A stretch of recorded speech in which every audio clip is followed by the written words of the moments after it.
Hold on one second. Hey John, how's How it are you? going? How's it going? Good. This is my company research. You will be your company bot for like a quick 30 minutes. Wonderful. Thank you so much for having me, Kat. Well, thank you, John, for coming on to the Cast Chat podcast. And I just wanted to talk about your latest movies and Ah, your career in acting. So let's start off with how did you get yourself into acting? Was it something you've always wanted to do? yeah, it's something that was always I'm sort of an interesting case because it was always a big hobby and passion of mine, but it wasn't until I was in my early 20s that I decided that it was something I wanted to do. But there was actually something healthy about it because I went to drama camp a bunch during the summers when I was growing up, and I loved the craft and fell in love with acting without putting any pressure of it being a career. So this is all just like local fun kids doing their thing. It wasn't like sitting in casting offices trying to make a buck. And so my love for the game really started like doing Shakespeare with my buddies when I was young at drama camp, or we did Bye Bye Birdie, and we did, it was all these fun productions as a kid that just made me fall in love with acting. And then I went off to like business school thinking it was always this fun thing I did on the side, but never took it seriously as a career. In fact, my mom always encouraged me to go after, and I was the kid that was like very serious. And I was like, no, I've got to go off to business school and get a degree, and which I did, but the whole time my heart wasn't necessarily fulfilled until I was graduating and my hobby sort of took over, and I realized I need to get on I-5, head south, and go to LA. Did you have any other jobs or any careers aside from acting? Because I know a lot of actors have own business or side job because not all actors have enough money or make enough in movies or TV. Yeah, no, that's a great question. I did everything. I was your classic starving artist when I moved to LA, because I moved to LA right out of college with nothing but the clothes in the back of my car. I moved here without a place to live, without a job, without any of it. So I crashed with my cousin for a week or so until I could find a place to live. My first job was as a bouncer, actually, at a college sports bar over in Westwood, and which was so fun because I was like work the door, so I got to meet a lot of people. So that was a great first job. And then I did all the classic actor jobs. I waited tables and I bartended. I did promo stuff on the side. I did construction. That's what I actually prefer because I like to like I'd rather like bang nails and things like that. Bartending I really enjoyed. And now I dabble in things. A dear friend of mine founded a company, B Goat Clean Energy, which I've got to be a part of, which has been a really fun project that's outside of acting. I've got to use the connections within the acting world and sort of in the entertainment world, and carry that over to work with him, which has been awesome. So, That's awesome. Okay, we're going to dive in to Hallmark. I all really right. enjoyed seeing a couple of the Hallmark movies, but one of my favorites was Christmas on Cherryland Thank and you. Halloween Yonder because I felt like your connection, your chemistry with Aaron Cahill, it was just amazing. I was like, wow, they really like played that movie really well. So I really enjoying how you bring out your talent. And I could see a little bit of your personality, yourself, John, in other movies too. So tell me about your experience with Christmas on Cherry Lane. Well, yeah, I mean, listen, I'm so blessed to have worked with some amazing people. And honestly, I haven't had a bad experience with Hallmark, but of course, the ones you named are gems. Aaron is a beating heart. And I say that if I had to rank all the people I know of like who is truly just a beating heart that wants everyone around them to feel so loved, she just like pours love on the people around her. So she's really easy to get along with, and she's really easy to conjure up chemistry with, and she's really easy to play in front of the camera with. She's just a lot of fun. She's a total pro, like uber professional. and but always has a smile on her face and is having a good time and is making sure everyone around her is having a good time. We all at Hallmark call her kind of the social chair. She's just, she knows everyone. If there's another actor that I'm like, oh, I don't, I haven't met so and so, but I wonder who has their number. I'm like, Aaron Cahill has their number for sure. So she's awesome like that. And then, following Yonder Star was just amazing too, because Brooke is a brilliant actress because she's so grounded as an actor. She can do comedy so well because she's so grounded. Comedy's tricky because you can either you can go too much or not enough. It's like full throttle. And there's always these like levels of comedy, and you kind of have to play with the other person across from you. And she's so grounded in reality that it makes just having fun really easy. It makes the work and the craft really natural. So I've just been really blessed to had great co-stars over there at Hallmark. Listen, Hallmark knows what they're doing. They got good peeps. You know what I'm saying? Oh, yeah, definitely. I watched all of these movies and all of these amazing talent. Now we're gonna go way back in 2021, 2022 with the Christmas contest and light, camera, and Christmas. So I wanted to talk about your recent Christmas movies and your past Christmas movies. You play different roles, but Yeah. all of these roles seem to have some humor comedian into it. So I really feel like you really are a natural with those kind of roles coming along from Fuller House with being Matt. By the way, I would team Matt, the Italian Ah, name, but that's okay. thank My you. daughter was like, I Thank think you. I would team Steve. I'm like, why? Listen, Why? I love Scott. It's all Wanted good to talk about your experience about for sure. with the different kinds of world, with Yeah. comedy and how to bring yourself into the world. Yeah, listen, comedy is my favorite thing to do. The sitcom was such a joy. It brought me back because it's in front of a live audience. So it brought me back to my roots of being on a stage. There's nothing quite like making a group of people laugh. It might be the most to make a room erupt in laughter is such an exhilarating feeling. And so the sitcom was so much fun. And really, it's what led me to Hallmark because of Candace. And that to answer your question led to Christmas contest, which was another joy. Had so much fun because Candace I love to death. She's one of my dearest friends, and she's so fantastic. And so on and off the screen, she's also like a total pro behind the camera, running stuff, directing stuff. Like I swear she's like running cables too. I mean, she literally does it all. And so, but that's what I've always tried to bring is a little levity and humor to stuff. I think sometimes, I mean, that was kind of my role in The Conjuring, even that it was a horror movie, but it was a little dabble of giggle. And I just like to live in that place. I don't know. I think my siblings and I maybe were silly when we were younger, but I find a lot of truth in humor. I think humans cover stuff with humor. I think we use humor for so many things.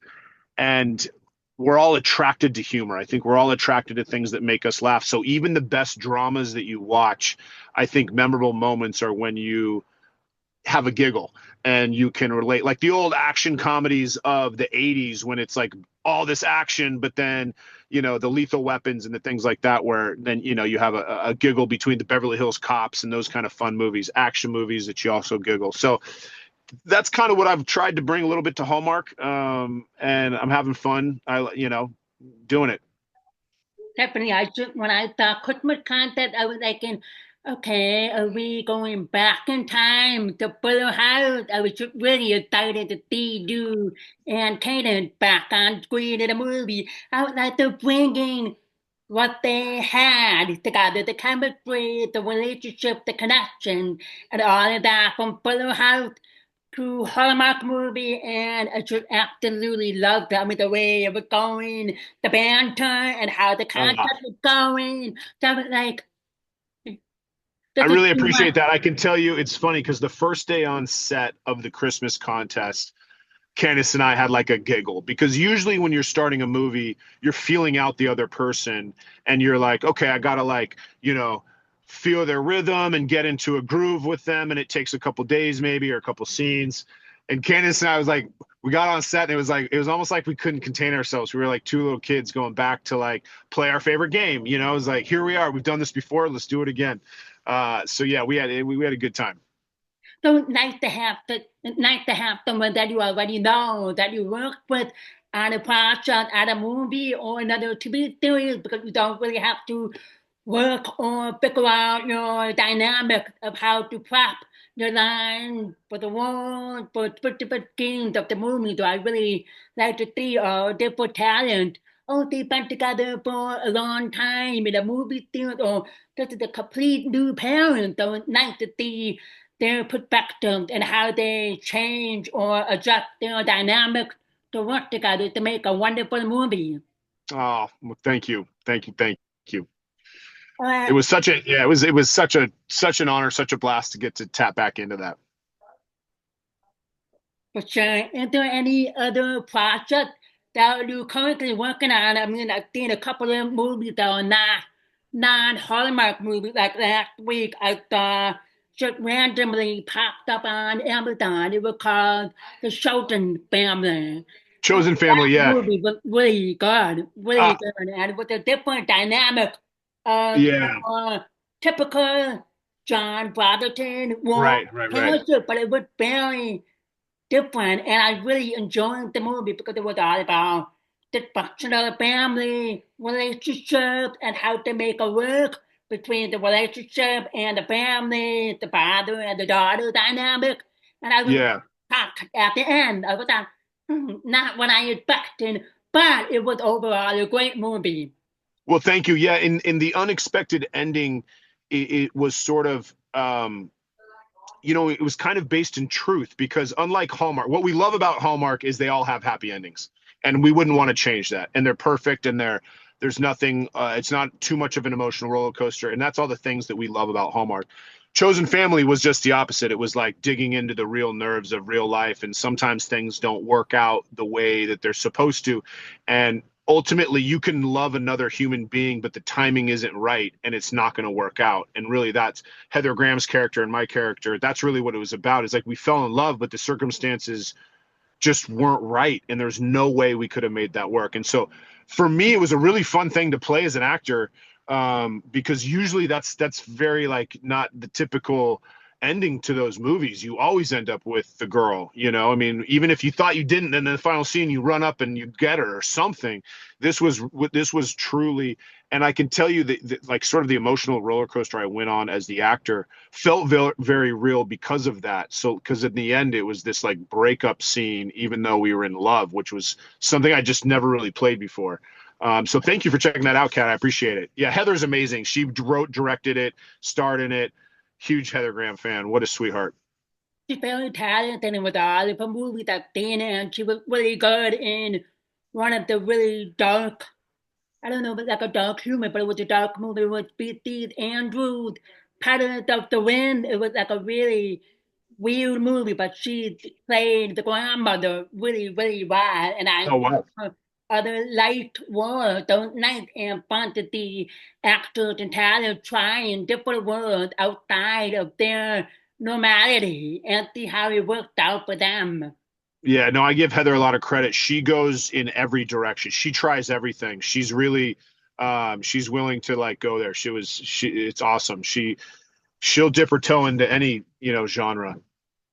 So what not for you with acting or any upcoming project can share or cannot share, but it's coming.